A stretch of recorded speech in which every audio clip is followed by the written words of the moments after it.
Yeah. I thank Winners and McDonald's for Winners McDonald's. really priming my social skills. Life skills. Yeah. This piece is influenced by an interaction I had with a very annoying customer. Yeah. When I was 15 years old. Yeah.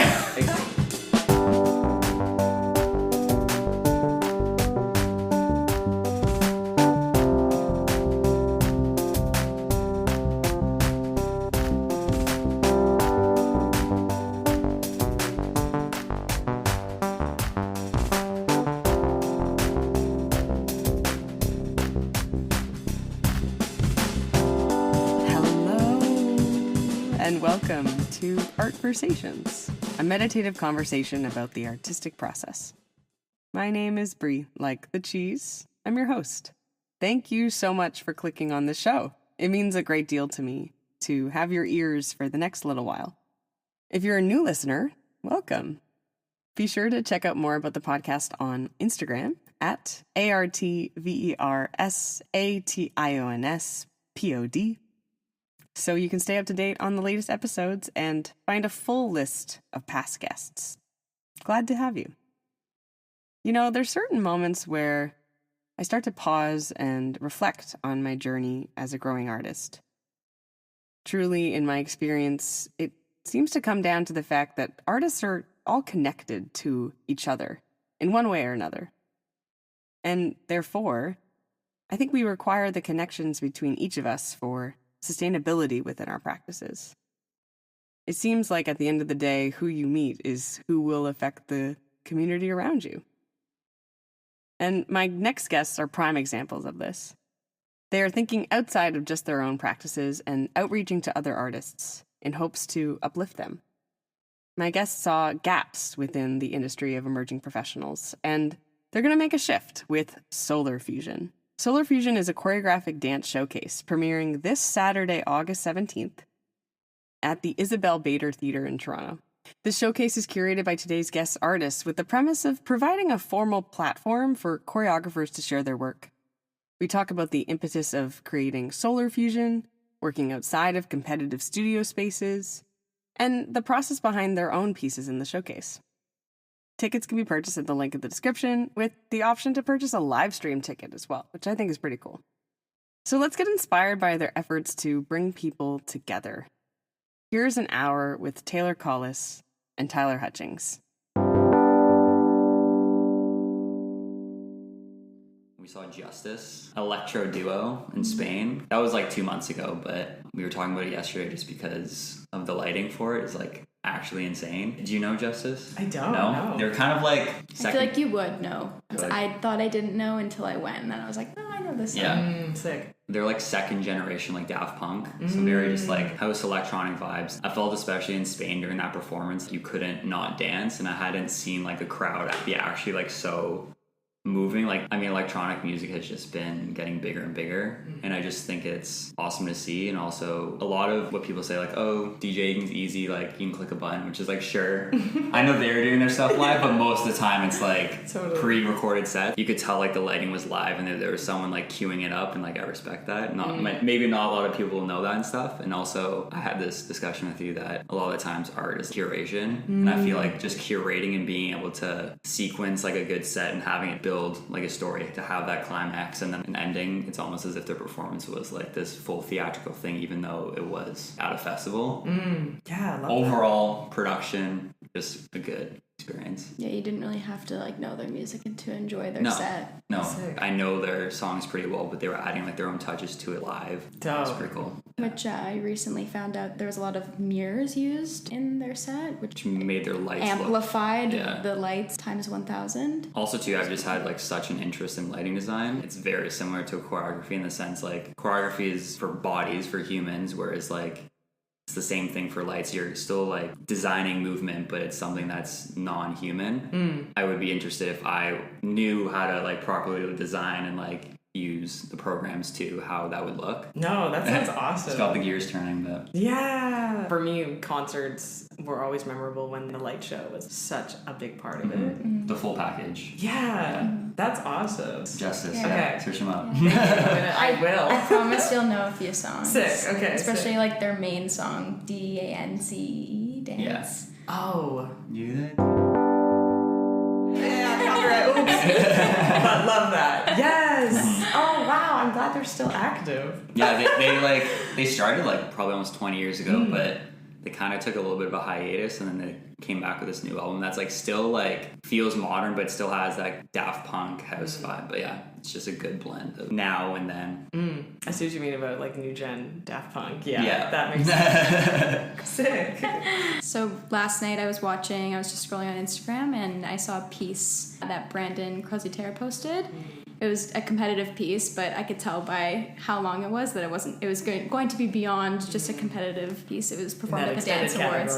In that extended category. Oh, yes. As I know Brandon But too. well worth it. Yeah. And I watched it. I was waiting for the train to come, and I just find that the way that he crafts pieces is just so unique to, I guess, the competitive scene. I just feel like a lot of work these days that I see, it just kind of feels like it's going through like this algorithm a little bit, but I could tell like there was just so much thought and like so much like raw emotion, and then when I read his caption, I could tell like the piece just meant so much to him, and I just feel like that's so rare in competitive dance, and it really inspired me, especially since I've been going to so many studios and working with competitive dancers, and I feel like I'm very in that scene at the moment, and so it just felt like something different than what I'm used to seeing. Yeah, I felt very inspired by it. I think he's magnificent. He is very special. Yes. And I love what you said about finding the authenticity and creativity surrounding the competitive nature of that world. I think for me, it's like often easy to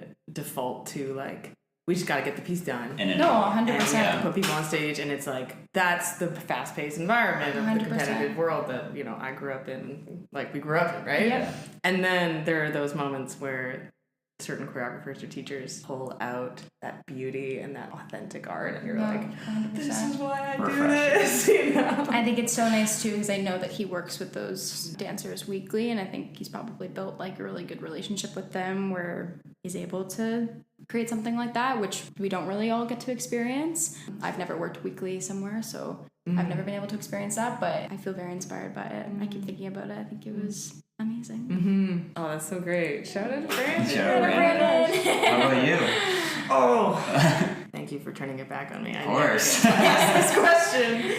Reading has been giving me some peace. I'm reading this book called Amusing Ourselves to Death. And it's like a 1985 book. It's about sort of the coming of television into the media world, where people just started watching TV during like the 70s and 80s. And I'm finding a lot of parallels with today in terms of how we all look at the internet and kind of are moving away from television now. So I've been trying to figure out how we consume media and what that means for us, and especially in the context of art, like how it can be part of a productive conversation rather than like a hostile one, Which is the internet now. The internet is a cesspool of that. So curious about media and how we consume it. Very cool. Yeah, it's called Amusing Ourselves to Death by Neil Postman. Yeah. I'll look it up. It's like a 300-pager. It's not too long. Love that. Yeah, Perfect. right? I know. Are you a handheld reader, or are you a Kindle? I like to Turn the hold pages. it Yeah, physically, but the library has that app called Libby, and that's where I get a lot of my books too. So kind of a hybrid. Yeah. I feel the same. I like the feeling of like turning the page. It feels fulfilling, and then seeing how much of like the book you have left. But Tyler actually got me a Kindle.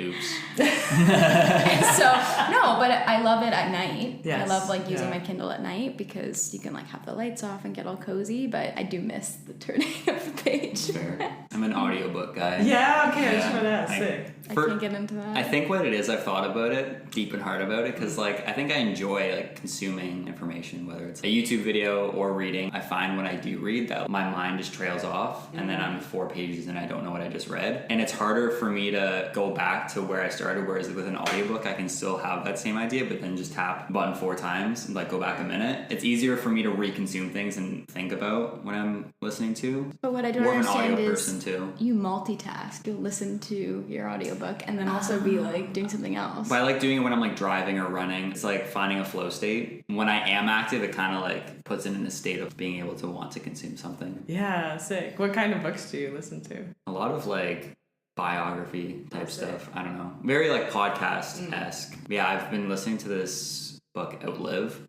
It's been a while since I've got back to it. Peter Tia. Yes. This to me. But it's just to sum it up about longevity of a person, because like the current medical industry focuses on you're only going to the doctor when you feel ill, and it's almost like a point of no return. Whereas that it just preaches like different ideas of longevity and how exercise is the best medicine. And like, I mean, I went to school for kin, so I'm very aware of that, but it just puts it in like a nice, concise context. It can be some parts a little bit heady and sciencey, but I think it still is, if you take your time with it, accessible. That book literally has come up in my I recommend. So many people say. I've had to go, like, that's a book too. I've had to like go back and like reread some parts just because there are some heavy areas, but it's thick too. It's a thick one. Yes. She's thick. Oh, look at us bookworms. I love that.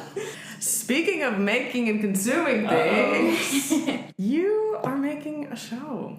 We indeed are. And you're curating a show. Like, going back to what you're saying about curation, like trying to figure out a way to bring a bunch of people together and give them a platform. Yes. And it's called Solar Fusion, which is so eco-friendly. How did that name come up for you? I mean, initially, like, the idea just came up just because we both felt like we needed a platform to share our work, but didn't really feel like we wanted it to be like a full-length show of any sort. It's a showcase that we're putting on. There's 12 choreographers involved, including ourselves. Maybe I'll list them. List them off. Please. Shout them out. Just to shout them out. So we have Justin Dyer, Jordan Acuto, Josh Lamb, Denise Goping, Michael Prince, The Normal People Collective, Brooke Gilmore, and Willem Sadler. The Normal People Collective is Illy Nunes, Kiata, and Valentina Gazzardi. Shout them out. Sisters. Incredible. Shout out to all those folks. Yeah. So dope. So an incredible lineup. We're super, super grateful. All considered friends to us. The reason why we sort of want to make this show is we felt as though it was difficult for people that work in a studio setting or comp dancers like ourselves to either enter that full-on commercial route or concert route. And I felt like for us, we were kind of sitting somewhere in between where like we could lean into either or, but maybe not to like the full extent. And we just felt like a lot of showcases, at least in Toronto, are either cater to both those sides. And like we felt like we were kind of in that gray area. So we wanted to offer something that for them to be able to step out of that studio setting. I know some of them aren't fully wrapped into that competitive scene, but for the most part, kind of just give them the opportunity to work with more mature adult dancers and on something. Yeah, we just find the work that they're creating is similar to what I was discussing earlier. Like, it's just beyond what I believe competitive dance is. I know that they're like it has evolved and grown so much since I was once in that world, but yeah, we just felt like they needed some mature dancers, older dancers, opportunity to work with them. I feel like it's so hard when you are like working weekly at a studio to be able to take on other jobs. That like we're both fortunate to be able to do because we don't have a huge commitment somewhere every single day of the week. So summer is a great time for that because obviously they're not having to teach on the regular week nights. So we just took a little poll, asked if they would be interested. We just thought for our first one we would contact like our peers, people who like we're super comfortable with, that we feel like we can communicate with easily, and people were interested, and so that was great. So we got the ball rolling. And then in terms of rehearsals and their ideas for their pieces, it's totally up to them. They have full creative freedom. Nice. We said initially to have them between 5 to 10 minutes just to like encourage them to like really realize an idea to its not fullest extent, but like fuller extent. Yeah. And also the comp scene too is typically like sub 4 minutes, and you can't, in my opinion, at least get out like a solid idea in 4 minutes. Yeah. 2 minutes in, that's just your intro, and then it's like you gotta wrap it up. Whereas we want to force them to kind of let them do that. Of course, like you can make a 3-hour show and still not even touch the surface. But no, I know what you mean. And then in terms of the name, we just thought that like we're all like in this one big universe, dance universe together. We're all living in this solar system together. It's just like a fusion of everyone's worlds colliding and coming together in a one-night show. Yeah. We're all intertwined, but in our separate worlds.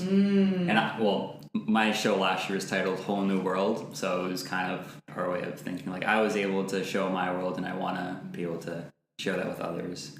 encourage others Encourage to share others to- share their worlds. Yeah. It's incredible, and it's Thank you. so special to like give friends platforms Yeah. to like actually do what they want to do. The fact that you're just giving them creative control too is also such a luxury, I feel like right now, in terms of like independently producing works. There's so much categorizing that has to be done in order to get like any kind of funding. Yeah. So just the fact that it's like, here's 10 minutes, do what you want with it. Like, such a great opportunity for ideas to grow and actually have a life outside of the studio or the rehearsal space. Yeah, and we hope that, like, for me, for instance, the piece that I'm working on, I hope to just have, like, solid footage to be able to allow it to evolve, and maybe it'll one day become a full-length show, and I hope others feel the same. I don't know exactly if others feel the same, but... Yeah, to be able to sort of put it up in a more quote-unquote professional way, like with lighting and actual costuming, and then like you mentioned, like having actual mature dancers who are not students or... Which isn't a bad thing, like I think... No, I mean, there's some dancers nowadays, 16, 17, that are just like out of this world, but... The training is actually acrobatic these days. Like, totally. So cool. I love the idea of like a solar system or sort of a coming together of many different worlds, like you were saying, and just want to shout out your marketing because it's so beautiful to see each world be revealed. A part of something. And then it's a part of the whole circle. I was like, whoa. Shout out Tyler for all that.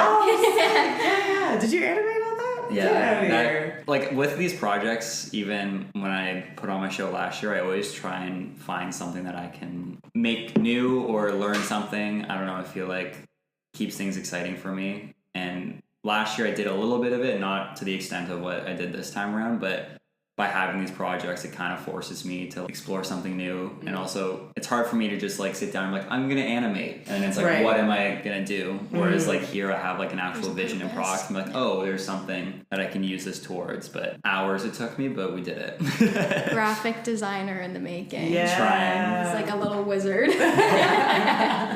Many different hats. So many different hats. And that, I guess that is like what we're preaching for the show too. Fusion, just the idea of being able to not be in that specific genre, as we were kind of mentioning, and being able to pick from different areas. It's hard for me to believe in a quote-unquote genre, at least nowadays. I mean, I guess when it came to the roots of dance and everything was coming together, it made sense to be able to categorize these things, but everything, especially, again, with the internet and so much access to this media being consumed, your reference points are not necessarily in these specific categories. They're starting to blend, and it's more of that spectrum idea. But we haven't told our choreographers like this is a contemporary showcase. some We of do them feel as though like most of the choreographers would maybe fit in that genre if you were to have to label them, but they're more of like undefined or like some are doing like full-on hip-hop fusion. pieces, like hip-hop, again, whatever. Hip hop in quotations, like a blending of genres, unidentifiable. I've been talking a lot with my roommate Tavia about this. It's just there's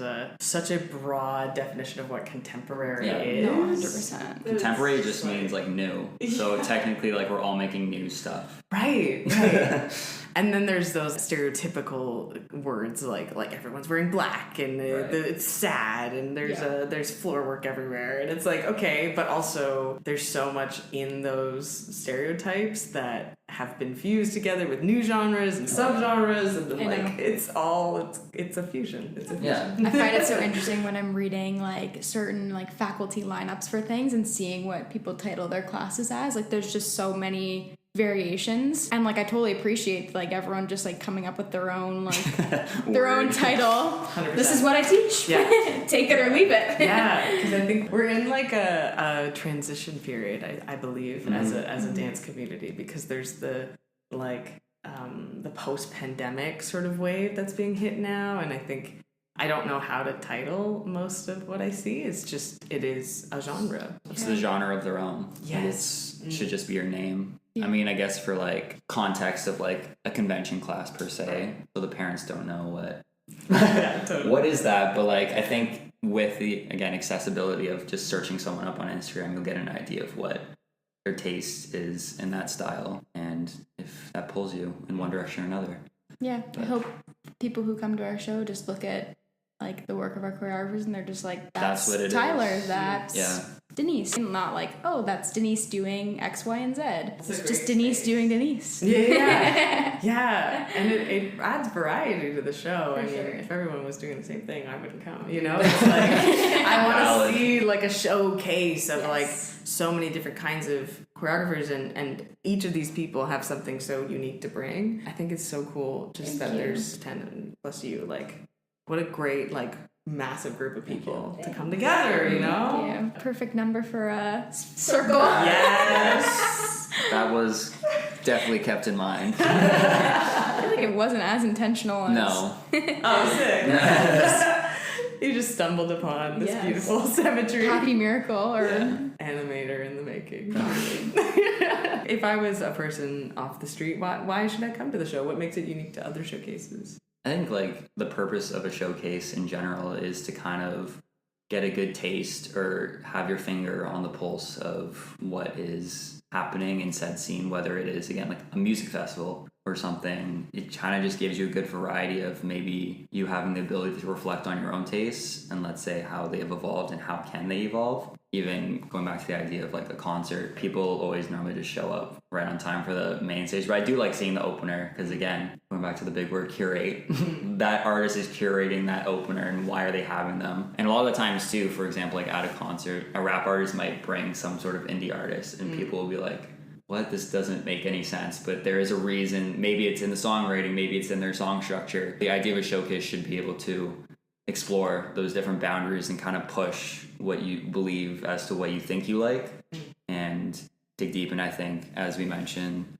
that this showcase is unique in that we tried to find people of still that have this consistent, what am I trying to say? Consistent flavor, yeah, flavor to them, but are able to kind of experiment with different genres, ideas, and not only like push the boundary of an audience member's thought, but also themselves.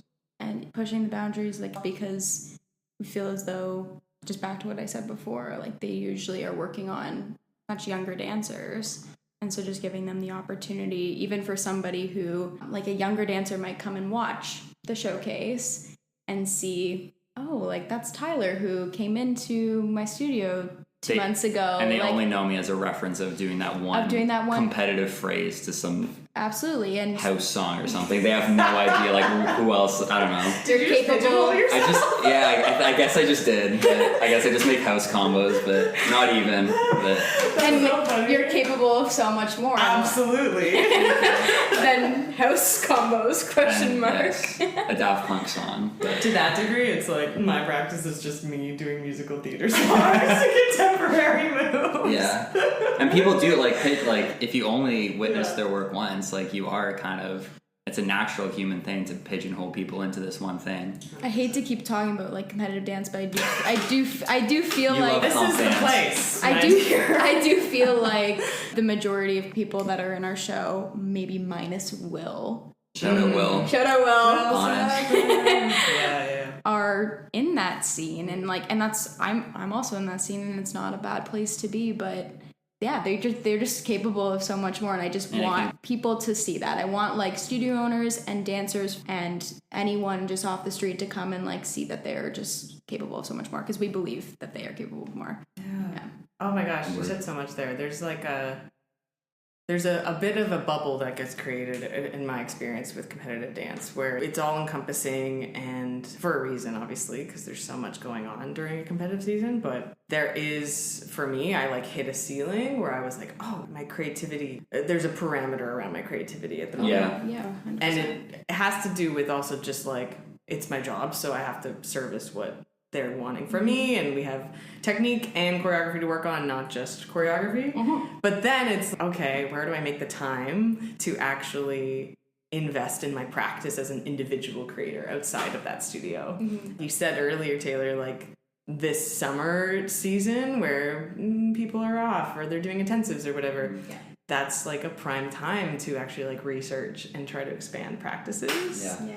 And then, like, I think it just helps the students in September Oh, because absolutely. their teachers have like gone out and flown, and then they Totally. can come back, you know. They've Well, I come think back inspired or not inspired. I don't know. You never know. It could go the opposite way. True. Yeah. I'm always trying to be a preacher of like being a student of life. Like, how can you be a teacher if you're not ever learning new things? Otherwise, you're just preaching your own ideas, which can be a little toxic, and also you're not offering anything fresh and new. Yeah, so you need to always be going out there, even if it's not necessarily a dance class, going out to just consume other art, just go to a museum, anything that can get your gears turning, as opposed to just being eyes locked into what you're doing, because then there's nothing fresh coming out of it. I feel like I've always like sought out inspiration through dance when it comes to my own dance practice. Like I feel like I've always like needed to like think of a choreographer or a show or anything as like my baseline. But our trip kind of helped me like realize that you can seek that inspiration elsewhere. We went to so many museums, and like even for Solar Fusion, a lot of the like graphics and like the aesthetic of it is stemming from Galileo, and we went to the Galileo museum exhibit. Yeah. I totally see that. And so much like we were just like taking photos. We were like Solar Fusion, Solar Fusion, Solar Fusion.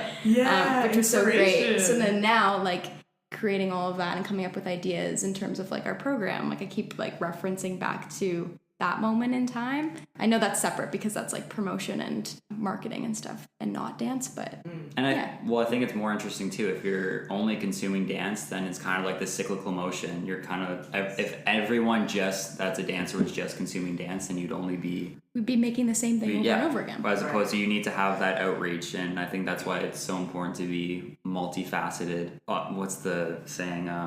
Like a one-trick pony. I don't know. For me, like the skills that you learn elsewhere, even if it's something like a retail job, can teach you so much. Those skills will carry on into other parts of your life, even if you're not aware. Patience with people in retail. That's a big thing. I think everyone should work a retail job in their life.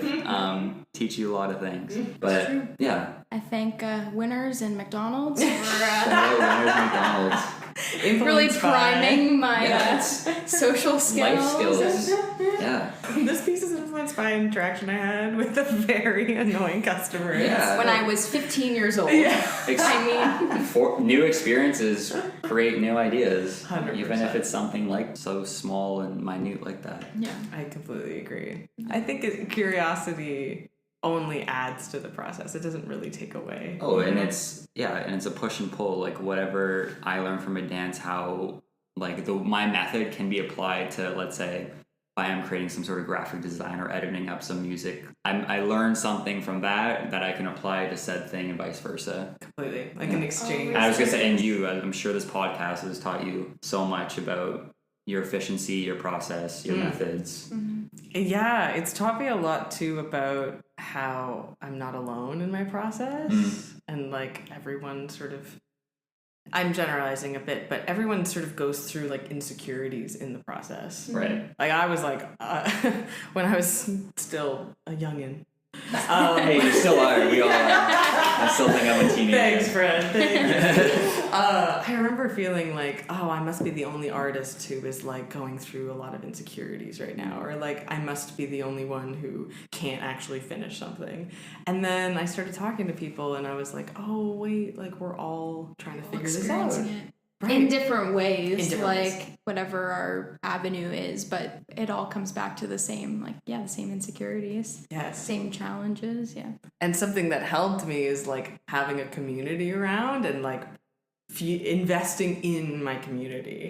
And so like a showcase like this where it's obviously for your personal practices that you wanted to do something like this, but it also, from an outside perspective, you are like investing in the people around you and then only creating more opportunities. We're trying to grow together. It's not just us. Like, you build up the people around you. That's so awesome. You know? Thank you. It's dope. I'm so happy to promote it. Why don't we zoom in a little bit more on your individual pieces and where your inspirations came from? Yeah. Sure. Because you're not choreographing together. It's separate. We actually are choreographing together. We're doing a separate and together. Okay, wonderful. That was an idea that came up a little bit later on in the process, but we just felt as though why not? Why We're not? doing this. Yeah. We're investing in it. We might as well make Take something advantage of together it. we enjoy creating together. A dynamic duo. Thank We you. tried to. So we'll be performing in that one along with 4 other dancers. Amazing. And then my own piece. For a while, I've wanted to create my own full-length show. Seeing Tyler do it last summer and that he was capable of doing it, so we're all capable of doing it. Yep. You're like, I climbed that mountain once. Yeah. I'm not doing it again. And so I just feel like it's so hard to just start that without like any sort of baseline. Like I've had the ideas actually since school, but then because of the pandemic, they were never fulfilled because we never had, I believe it was called Springworks. Yeah. The 4th year show. Never had it. Never had it either. So, yeah. Yes, yeah, because that would have been when you were graduating. That's right, yeah. So those ideas were always like jotted down in my journal, and the music had been chosen. And anyways, I left it aside, didn't really think about it, and then like after being a part of Tyler's show, seeing that he did that, I was like, you know what? There's like, I'm still thinking about this, or like it resurfaced for me. And so then I just thought this was the perfect opportunity to begin chipping away at that. Get the ball rolling. Yeah, get the ball rolling, and like I said earlier, have that footage to be able to like apply for grants, to be able to like, yeah, just allow it to grow. So my piece is inspired by Adam and Eve, and primarily the serpent in the story, and just the idea of like temptation and how temptation can maybe lead us to discovering things that we would have never been able to discover if we weren't tempted by something. Obviously in the story, the apple, but for mine, it'll be a compass. So I've kind of reimagined the idea of Adam and Eve and the serpent, so they're not actually these distinct characters. It's just very loosely inspired. It sets place in a sea, and the characters are lost at sea, and there's this compass and the serpent-inspired character, which this one right here will be embodying. And still, like, yeah, those ideas feel super, super loose, but I'm really happy that I was able to, like, get started on it, because I feel just excited to share this excerpt of it and then to continue, yeah, evolving it down the road. Hopefully. Fingers crossed. Yeah, that sounds super, like, juicy, and there's a lot to Thanks. play with there. Yeah. And the compass is also kind of in the theme of like the whole show, I feel like. I was thinking There's that something too. I there. was like, okay, it's giving Galileo aesthetic-ish. I don't know. Trying to find Be Mars. explored. Sick. Thanks. Cool. Thank you. My piece is kind of, I guess I would say, a spin-off per se of the show I did last year, titled Whole New World. Sequel, Prequel, kind of like on both ends. Yeah, I tried to almost have it run in the same timeline as my show, like what happened before, what kind of happened during and after. And I think a theme of my show last year was very much about time and existentialism and what is the meaning of life. I know it's big topics and I could only scratch the surface, so we had to do another one. But this one's titled Moirai. It's kind of based off 3 goddesses that are birth, the length of life and death, and what their roles are in playing of, I guess, just exploring the idea of if one had those different roles and ideas, and kind of extending off my ideas of my show. Some different characters come into play, and how I don't want to give away too much. I'm just trying to talk in circles here, but I know, I feel like you often, when it comes to your work, you don't like give a full-on description. Yeah, I don't know. Unless it's like, to me, in a casual, I don't know. Yeah, like even last summer, like there was no, like, this piece is about this and this and that. I think my goal for last year was to kind of have that perfect balance of it being abstract, but there is some story to it, at least in my mind. It might not be super clear to what those are around you, but I don't know, the purpose of art for me is just to be able to relate it to your own life. Not saying like a very clear storyline is a bad thing, because you can still relate that to your life and have those certain areas, but I think in a more broad and all-encompassing picture with those more abstract ideas, you can apply it in your own way, and you might be totally off from what I thought, but it's still more of that aesthetic and idea. Yeah, I don't think you like even necessarily need to, like, others don't need to know what it's about, but No. as long as you know, like, The themes of whether it's like betrayal or curiosity, it's like those are all things we can relate to.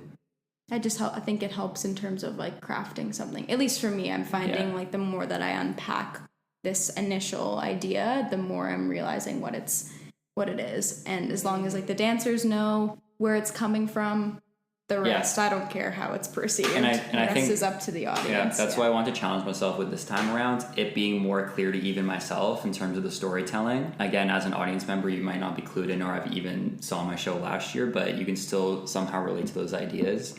As long as it's clear in my eyes. And again, dance is such like an abstract thing in itself. I'm not telling you like, there's so much to it that can be misinterpreted or lost or like completely missed. And then there's also those moments where it's so magically communicated in a way that text, music, galleries could never do, you know? Like we have that language of being able to display the body and like the abstract nature of being a human. And I think that's so it's something that I wish more non-dancers would explore. Right. And so the many times that like I see an abstract piece, I'm like, yes, let's investigate what that actually can do for us as an audience. Makes us feel, makes us connect. Yeah. And then if it's like, I don't know what's going on, I still am like curious about it and checking in with how I'm sensing it instead of like analyzing it. It's because we're dancers that we look at it that way. I feel like sometimes it gets a little hard when it is non-dancers. They're like, I don't get it, so I'm just not going to invest in it at all. Right. I know. Not all the time, but... No, I know what you mean. Yeah. I feel like dancers are just so curious. Or like even discussing it afterwards. It's like we want to figure out what it could mean. And it could be many different things because it's so abstract. But I think it's really cool, like you said, that you have even more information for yourself this time around.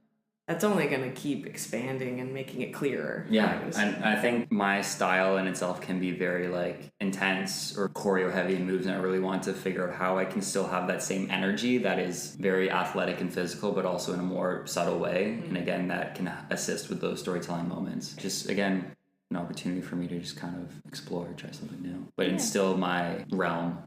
If that makes sense. Different realm, that's for sure. Oh. The map has been expanded. Yes, I guess so.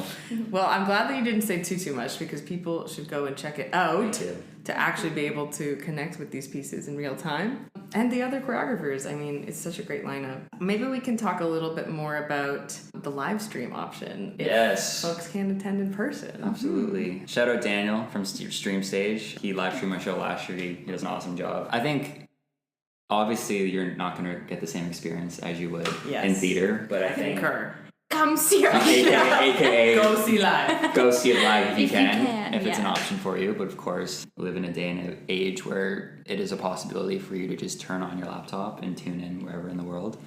Which is nice for people who, are not physically in Toronto or close by. Or just don't want to leave their house. I've been in those vibes too. Just don't want to be in a social setting, which is totally valid. But those tickets will be on sale once this is out, so those will be available. Check the Instagram, and of course, buy your tickets if you can. Come in person. Both options will be available on Eventbrite through our Instagram, which is Solar Fusion Showcase, or even just through like our own personal Instagrams. Sweet. Is the live stream able to be watched after the show's finished? Like, is it something that we can refer back to if we missed it? I think for a certain amount of time. Yeah. Last year I had it for a week, which is we'll do something similar in case you don't have to be there at the exact time in a different time zone. We understand. It just adds to your audience outreach. Like you said, you're going to have people who are tuning in from not Canada. Exactly. That's so dope. Yeah, because we have some dancers involved too that their family lives elsewhere in the world and that are here like maybe for school. Or speaking of dancers, we have 85 dancers involved. Are you something joking? I wanted to include. I didn't know this. Whoa. Which is incredible. Wow. A lot of bodies to navigate, but I think it's super exciting. How many dancers it was a pleasant surprise because we figured, of course the Toronto dance scene is especially small, and we're getting these creatives that are all kind of similar in that scene. So especially since we do feel as though a lot of them are our peers and friends. We share a very similar circle. And there is quite a bit of overlap in some of the pieces, but for the most part there is a lot of fresh faces and variety of pieces, which is awesome to see that. It was really exciting seeing the cast list come in. Just The outreach. And just so many different worlds colliding. Yeah, there you go. And People some from names, school, people who I've met at class at Studio North. some names I haven't who- seen in like a decade. All the people coming in. It'll be really cool to be all together. Yeah. That amount of people is truly amazing. Like, just that many people in space sharing connection with each other, like, who maybe wouldn't have had a chance to cross paths. Exactly. Yeah. For sure, yeah. You're doing that for them. Thanks. That's so cool. It's hard to like conceptualize here and think about like just all those people in one space. And Yeah, especially since we're not involved in all of these separate rehearsals. Right. And so right now it's just, to me, like these lists under under choreographers' names, but yeah, it'll feel really nice, like the weekend that we put everything together. Oh my gosh. And just like that moment of everybody taking a bow after, that they've all done it. Yeah. I do believe, I believe with you that the dance community in Toronto could be bigger. It could be bigger and it could be more connected. Yep. Yeah. And so things like this, where it's like community driven and it's about sharing ideas and exchanging art, essentially, I think really does add to how we can grow the community, especially after the pandemic, where we were all just like so separated. 100%. And like, I think our goal too is just like, sometimes we discuss that it just feels like there's like these two separate hubs of like maybe more commercial I was dancers just about to say versus that. concert dancers. There's a lot of dancers that are like in the deep depths of either worlds, and it's going to be nice to have them in one space. Yeah, very much like dancers who have maybe never, I would say like it's probably more primarily commercial heavy. I don't know. I don't want whatever to say commercial that. means. Whatever commercial means. Yeah. I'm just saying in terms of how choreographers may identify themselves. Yeah. We just feel like it's very separate sometimes, and I feel like I have the opportunity to be involved in both worlds in some capacity, which is really nice. But yeah, not a lot of dancers do, so hopefully it'll be really nice for like dancers to connect on that level and to share like their own worlds. Yes. Always going back to it. That's a good analogy. It is. Great idea, y'all. Yeah, it's so important, and just like kudos to you for even trying to put something up like this, because as an independent producer myself, I know that there's so much stress in terms of trying to meet all of the people involved in the process, all of their needs, all of their concerns, logistically too, just like getting a venue and making sure that all works. Nitty-gritty. Even when I went to do my like first show last year, like I was like, oh, like just rent a theater and bring some people in. It's like not that easy. It should just be like 2 emails. Yeah, it's just, I got a theater and we just gotta show up and we got a show. And I always say like the choreography part comes easy to me. It's just all like the ability to multitask, and it's all the little things, and it's broadening your attention to like every single minute detail you have to confirm. And also just the fact that we're playing like multiple roles, like that the day of the show we'll both be running around producing, but also we have our own pieces that we choreograph. We're also dancing in a few pieces, and so that'll be a challenge, but a challenge that I'm wanting to take on and excited to take on, and I feel like I've learned a lot to hopefully do this on my own in the future. And I've still learned a lot having already done a show. Well, different venue, different like just a different experience, like having a showcase versus a show itself. Yeah, and having like other people involved that you need to rely on in a way. It's not just having your trust, faith in them, which I do with all these people. Yeah, I do too. Are there any constants that you found, like anything to keep you anchored when everything was like crazy chaotic or has been crazy chaotic? A good question. What keeps you going, I guess? I don't know. I guess the idea that this is supposed to be something that is it's an experience that's supposed to be like freeing for them, and it's the thought that like we are able to offer that to someone is just so fueling and so fulfilling, because I know what that experience is like, to have that full creative freedom, and just to offer, even if it's just 10 minutes of that, is such a beautiful thing. I think I also just have like faith in the night itself, and I just feel like it's going to be really special. Yeah, and we're all there to support each other. It's not like a toxic environment. Not at all. And like even the rehearsals that I've been involved in that are not my own, and just being able to be kind of more on the dancer level and like hearing like the buzz around that and hearing about other people's rehearsals, like everyone seems really like nobody seems stressed by it. Everyone seems like really stressed in like a good way. Like they want like, oh, I have so many rehearsals, but like they want to put out their best product, which is exciting. Yeah, I think it'll be really exciting. Incredible. Obviously, I'm sure there'll be some bumps, but that's okay. Oh, of course, but this is with a group of people that will do whatever they can to help us out. Yeah, the fact that we can just like trust them on like a friendship level too. It comes down to like, if you didn't do this, it wouldn't be here. Like, there wouldn't be that opportunity, you know? And so knowing that it's fueling you and like there's something that can be reciprocated back when, as a facilitator myself, like there's so much outpour that has to happen. I think that's just where the music and the beauty is. Like the magic happens in that support system of exchange. And like, I think it's really cool too that you're not just producing and you're at the top and you're like this kind of invisible figure. Right, like watching over. Yeah. Right. Like you're involved in the show in so many different capacities. Important to be involved, with not just being that outside eye, because it, again, having these different roles gives you a better idea of what maybe some areas that need to be reassessed, or because if you're just looking down from the top, which is most of our capitalistic world. I was waiting for the C word to be. You can't really have a full grasp or idea. It feels like we're little undercover bosses. Throw back to that show. I don't know, is it still on? I don't know. We're one and the same with everyone. Have you ever had plans to put on a show of your own?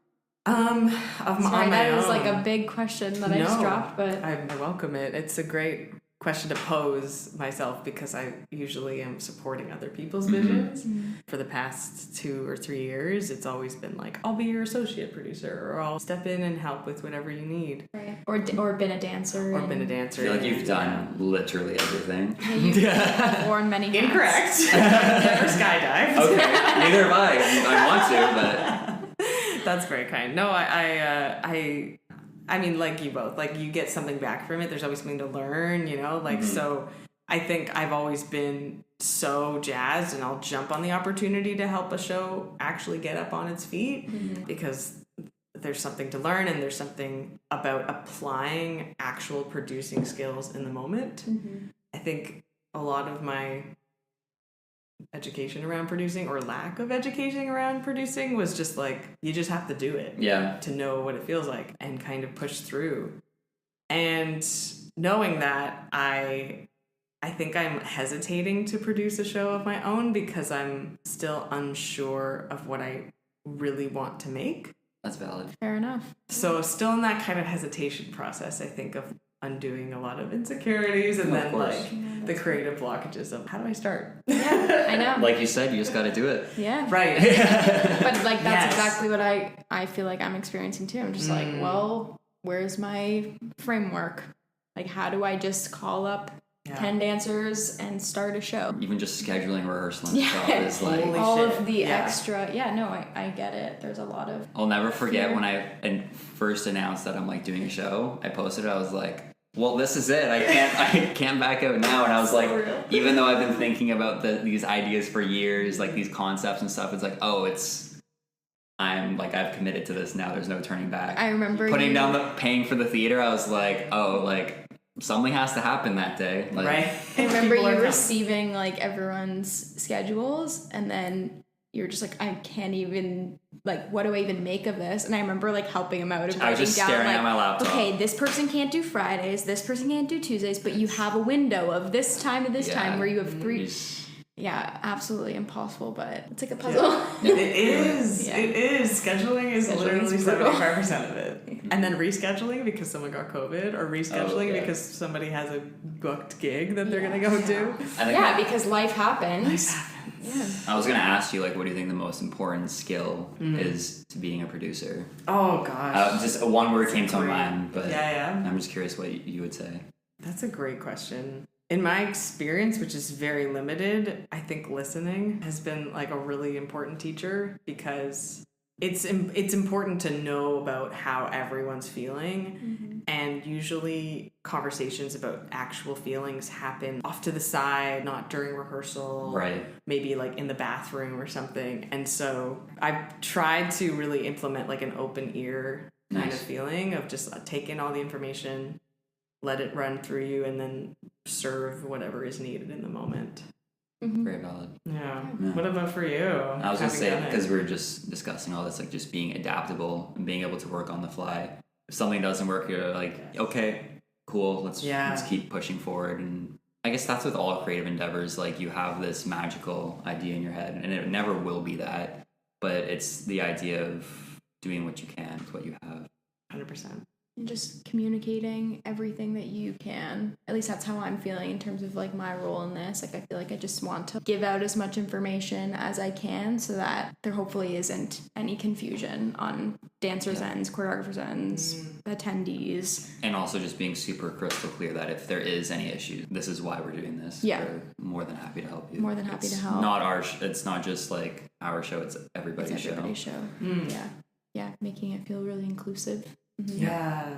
Important pillars to ethical producing is something I'm trying to understand and figure out what that means post-pandemic, post-George Floyd, post the unravel of a lot of different issues socially in our world. And like inclusivity about having a lot of different people in the space together and what that means, like that intersectionality. Oh gosh, it's fun, and it can be so exciting and wonderful and magical, and then there's also like the obligations that we have and responsibilities that we have as facilitators. So yeah, I totally agree that adapting, communication, those are some important pillars to actually make it go up, Right. and then people can be happy about it afterwards. Instead of run away like sometimes what happens. Very true. Yeah, because our hope would to continue doing these showcases, expanding our reach. Yeah, maybe even like having it be something that you audition a piece, an idea, or we'll see how it evolves. We'll see how it how people respond to it first, and then go from there. And I think like I could talk about this for hours about grants and stuff. We're not going to get into the nitty gritty of that. That's the bonus episode. Yeah, that is the after party, my friends. No, please. Yeah, it's like, in just my eyes, it's just very inaccessible, and we want to give this opportunity to people. Like the fact that I had no idea of like what a grant was before like meeting Taylor and interacting. Like I obviously knew the idea of a grant/loan, but like of how it works and the applying for it and the process. Yeah. Who is making these selections? Why are these selections being made? I don't know. And for us to be able to just put on this production independently and give this opportunity to others is, I don't know, very important to me. And just keeping it independent and supporting our circle. And of course, we want to expand that circle to everyone in the community. I'm so in celebration of all that. Yeah. It's such an important thing right now, so that the emerging artist community actually establishes eventually. Yeah. 100%. Instead of just continuing to emerge and you never get anywhere. Age 80 emerging. Yeah. And still in the bio. Which honestly, I'm like, yeah, maybe I am going to just do that. But like, there's a level of like, I need help. I need a platform. I need to be making things. So yeah. I think it has become more accessible with grants and the ideas of it and the education. I see all these courses and stuff, but I don't know, the idea that someone could write a grant for you and it's not personal to you is just like, it makes me feel some type of way. I don't know. My idea towards it is I think it's just really important. Like I wrote one and I felt like it really helped me establish where like my ideas were, and and I was like, I don't even. Obviously, it would be amazing to have the funding, but I was like, that was really important for me to do for my own practice. Yeah, I think there is a different way of doing it in terms of like, it does help you conceptualize your ideas. I wish I had that opportunity of whether it was applying for a grant or not, but just being able to like boil down my ideas into 500 words, let's say. And being able to actually understand and see what my goals and directions were. Again, I could just do that in a journal, but a grant kind of forces you to... It does. The deadline kind of forces you. Artists were procrastinators. Yes. And being able to write about what I'm making. I'm so notorious for just like... It's this. Like Yeah. And then I like Yeah, dance for sure. it, you know? I Did get you get that? Yeah. I always say this, but words are hard. They're so hard. They're hard. Yeah. They are hard. Well, you all spoke so eloquently in this last hour. Thank you. I'm so. It's been an hour? Yeah. Wow. We have to like finish up, and it's also getting really hot in here. So before we burn up in heat of solar fusion, Ooh. everyone should come and see the show. It's happening on August 17th at the Isabel Bader Theatre, which is on the U of T campus. So it's very accessible. 8 p.m. It's at 93 Charles Street West. If you need Thank you for address. including that. I don't even know the address. So you have to come. Now you know where it is. But all of the ticket links and more information will be in the description. If people want to check out you individually, where can they find you? Yeah, my Instagram's just my name, Taylor Collis. Same goes, Instagram, Tyler Hutchings. Hutchings. Very easy. Very simple. To the point.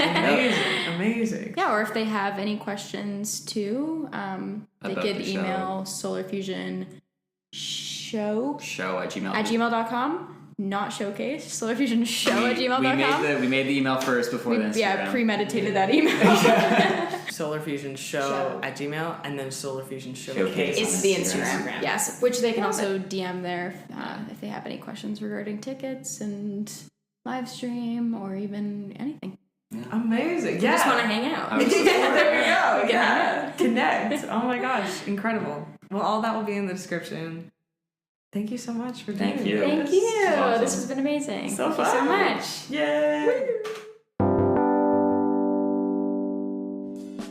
Thank you so much for listening to Artversations podcast. This podcast is crafted out of passionate community drive, and it only continues to grow with every bit of support. If you like what you heard, it would help if you took 2 minutes to leave a review. Learn more about the featured guests on the podcast Instagram at ArtversationsPod. And don't forget to follow so you're up to date for the newest episodes. Big shout out to Jan Marquez for the marketing and branding creation of the pod. And cheers to you, listener. Till next time.